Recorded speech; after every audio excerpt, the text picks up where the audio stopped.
Selamat pagi anak-anak. Pagi guru.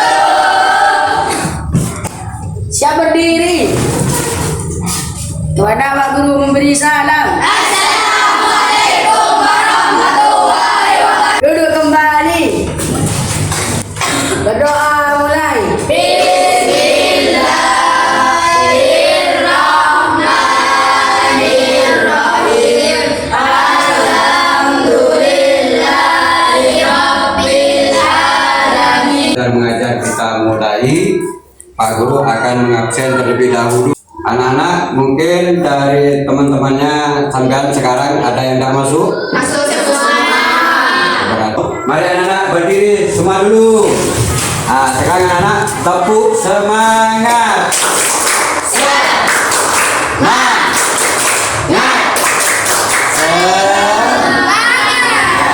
Semangat masih anak-anak.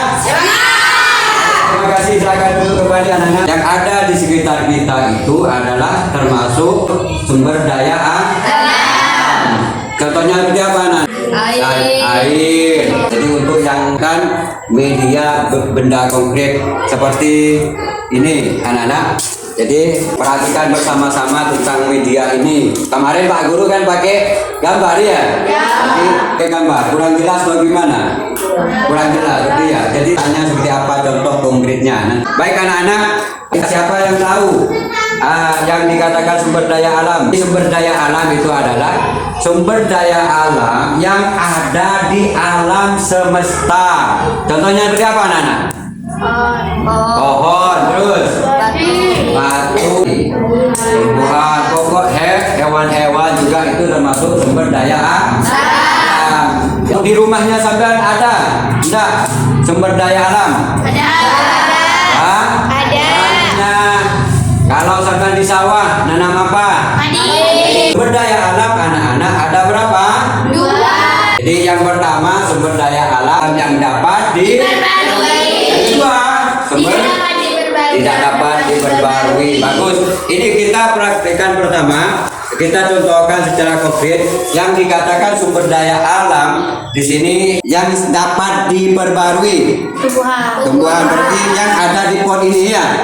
Ini termasuk sumber daya alam yang dapat diperbarui. Ini termasuk kepada kategori tumbuhan. Ini dapat diperbarui. Atau juga lagi ini termasuk yang mana adik-adik anak-anak? Air. Sumber daya alam yang dapat Diperbarui. yang kedua, sumber daya alam yang tidak dapat diperbarui. Ada yang punya emas, anak-anak. Emas. Coba maju ke depan, Pak Guru pinjam. Emas. Nah, biar tahu anak-anak sumber daya alam yang dapat diperbarui dan sumber daya alam yang tidak dapat diperbarui. Nah, saya tanya, emas ini termasuk sumber daya alam yang dapat diperbarui atau tidak? Kenapa anak-anak? Karena tidak bisa dipakai lagi, artinya diperbarui. Kalau sudah ini dipakai sudah habis. Contoh, ini kan berasal dari alam kan? Ada di gunung, ada di sungai. Ini asalnya kecil-kecil. Seperti Pak kerikil-kerikil itu emas ini. Dan kalau sudah diambil dari alam, habis enggak di alam? Habis. Artinya tidak bisa diperbarui. Contohnya emas. Yang kedua, contoh juga ini. Apa ini anak-anak? Bisa enggak diperbarui? Tidak. Habis karena sudah dipakai. Itu yang dikatakan sumber daya alam yang tidak dapat diperbarui. Artinya anak-anak, kedua-duanya ini ya kalau yang ini dapat diperbarui, air juga bisa. Kalau batu dengan emas ini tidak bisa. Nah, nanti sudah paham semua adik-adik? Baik, kalau seperti itu. Jadi kesimpulannya bahwa sumber daya alam itu mempunyai berapa jenis anak-anak? 2, yaitu yang dapat diperbarui dan tidak dapat diperbarui. Baik anak-anak, karena waktunya sudah habis, kita berdoa terlebih dahulu.